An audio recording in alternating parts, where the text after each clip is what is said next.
All right, so first let me start off with the positives. Track number 3, Sucker Free. This is easily one of the best songs that Tyler, the Creator, has ever recorded.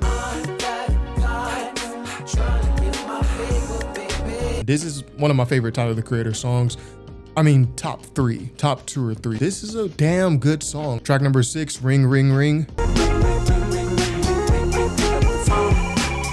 Another great song. Love the chords on Ring Ring Ring. It's just a very peaceful feeling song. It has some content in it, you know, just about love and being in love. This is a topic that we don't really get out of not only rap, but even out of R&B. We don't even get many songs like this in R&B, you know, just about love and just a very basic topic of love. So I do really enjoy that song. Hey y'all, I am a one-man show. I record, edit the video myself, create the thumbnail, everything. So hitting like and subscribe does help a bunch. Thanks so much.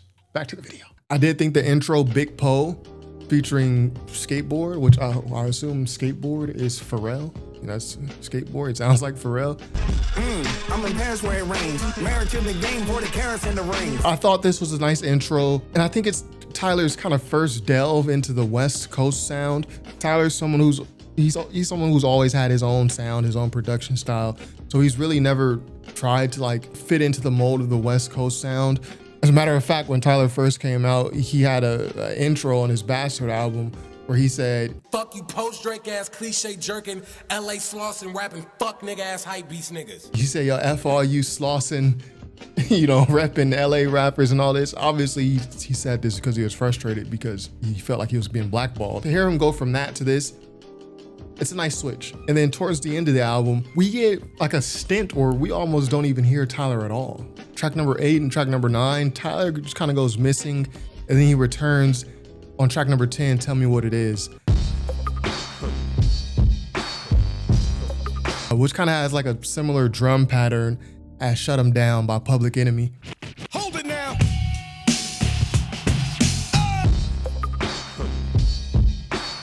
In my opinion, maybe I'm the only one who made that connection. Let me know if you thought the same. And I also want to shout out the song Sugar on My Tongue, track number 2. A little vulgar song here. I mean, you can kind of guess what the song is about, but I thought it was a good song. But I think this song is kind of plagued by, and this is something that I'll mention for a couple songs in this album. Tyler has this way of introducing humor into his music, which is fine because it's very hard, I think, for a musician, a rapper especially, to relay humor in their music. You have some seriously funny people who cannot be funny on record or who just fail to, and vice versa. People who are not trying to be funny end up being really funny. Tyler is someone who can be funny on a record, right? But I feel like sometimes the humor aspect kind of takes away from what he's doing on the song, to where it starts to feel like, okay, is this a joke song or is this a song? It's kind of like, which is it? I really like Sugar on My Tongue. I like how that song sounds. I think it has a really good, you know, tone. I think it's a great song, one of the album's better songs. But it's kind of plagued by this thing where it almost feels like Tyler is hedging his bets, like he's hedging his risks. Like, oh, if people don't like the song, well, I'll just be funny on it. That way we can always just, you know, throw it as a, you know, it's a joke song. It's a, you know, we're just being comical, you know, we're just being mockingly, you know. And I think Sugar on My Tongue is affected by that. Whereas if Tyler got a real vocalist on that, or really just sat and focused on a song and really polished it out, I think it would be an even better song than what it is. And this is one of my favorite songs on here, Sugar on My Tongue. And also the production. You guys have heard me react to Tyler's music before. There is a lot going on in some of these beats, to where if I think Tyler had a co-producer or an executive producer who can kind of oversee things a little bit and kind of help him take some things out, or, you know, put things in certain places, I think the tracks would come out a little bit cleaner. Now, granted though, I think if these tracks came out cleaner, like I'm referring to Sugar on My Tongue again, if this song comes out cleaner, maybe it loses that feel for what makes a Tyler beat a Tyler beat. So again, it's gonna be a acquired taste for a lot of different people. Some people are just not gonna get with this production style. Fans of Tyler already know what to expect. But if you're one of the many people who are listening to this Tyler album for, you know, this is your first Tyler album in a long time, this may turn you away. I mean, there's a lot happening. And I found that on this album, when I listen to it in the car, the beats sound different as opposed to when I listen on headphones.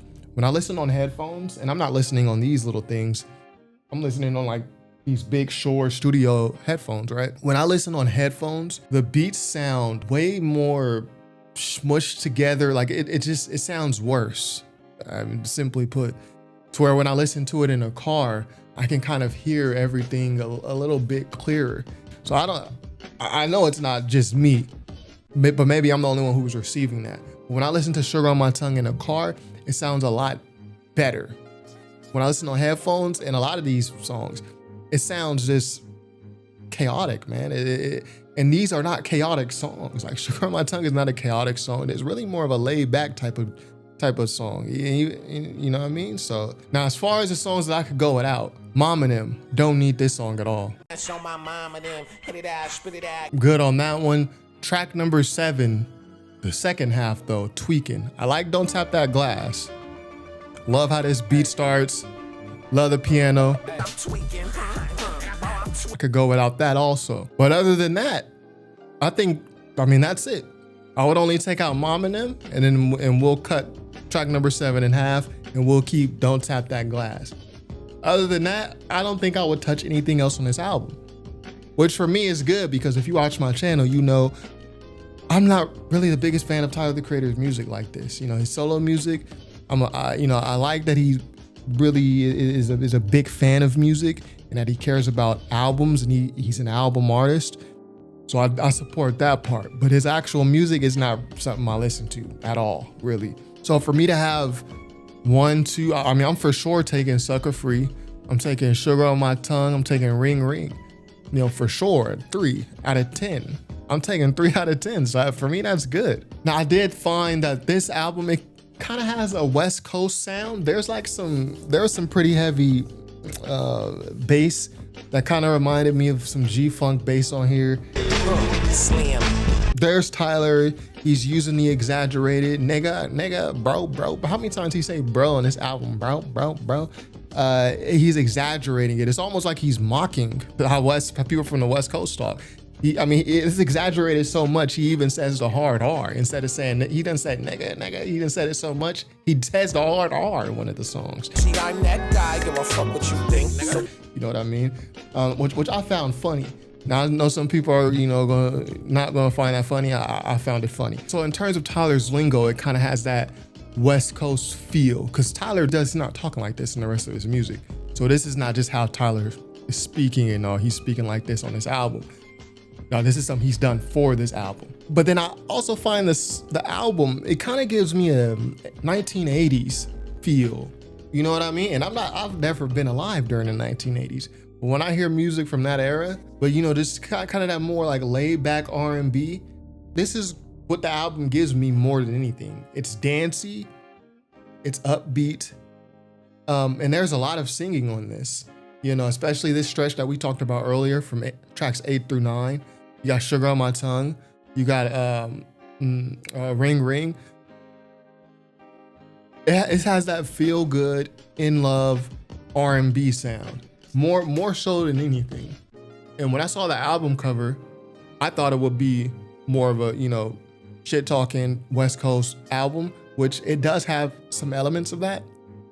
But I think the greater overlying theme here is just that dancey, upbeat, feel good, get up off your seat and move type of feeling. And it does have these West Coast influences. I mean, Tyler is doing the classic West Coast thing that West Coast rappers do. They're doing the punching noises, bing, bing, boom, bop, bing, bing, bop.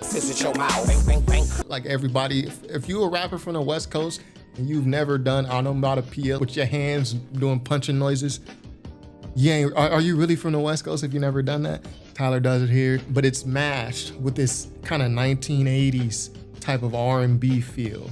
So it's kind of like a couple different competing ideas that Tyler has here. the West Coast thing and the shit talking thing, and then the 80s, you know, get up and move and dance and just feel good music type of thing. And then I kind of feel like he just combined those two things, and this is what we get out of it. So yeah, I mean, I thought this was a good album. I thought it was a really good album. If I had to rate this out of 5 stars, I get this like a 3.5, 4 stars. You know, I bought the album, you know, just to support Tyler. He's someone who cares about music. He cares about his albums. So even if I don't like the music like that, I like an artist who is putting the albums first and is very vocal about it. And I feel like with Tyler, he's gonna have a couple good ideas every album. I never expect to listen to a Tyler album and it be front to back. I enjoy the whole thing. That's just never happened for me. But what I do expect is I expect him to give us a different sound, which he did right here. He gave us a totally different sound. He didn't like regurgitate anything he's ever done like on this album. I've never heard him make beats like this. You know what I mean? And I mean, I've had similar critiques of his beats, like it just being too chaotic and noisy, but I've never heard him attempt like this 1980s type of thing, unless we're talking about like VCR, which is way back in the Bastard days. But yeah, when I listen to Tyler, I'm expecting, okay, he gonna give us an album. It's gonna be like 12 to 15 songs. I'm gonna probably like 2 of them, but the album is gonna be something I ain't heard from him before. It's gonna be a new look. Even if I don't like it, I do respect that. So with this one, I actually do like a lot of these songs. So I'm actually happy I bought this. So anyways, what'd y'all think of this album? And what was y'all favorite songs? Yo, I got Sucker Free and I got Ring Ring. That's my top. But then you could throw Sugar on My Tongue also. That's 3 of 3. And I'm putting those 3 against any 3 of any album this year. That's a heck of a 3. That's a big 3. So anyway, let me know what y'all thought of this album in the comments. Top5rapwebsite.com. Peace.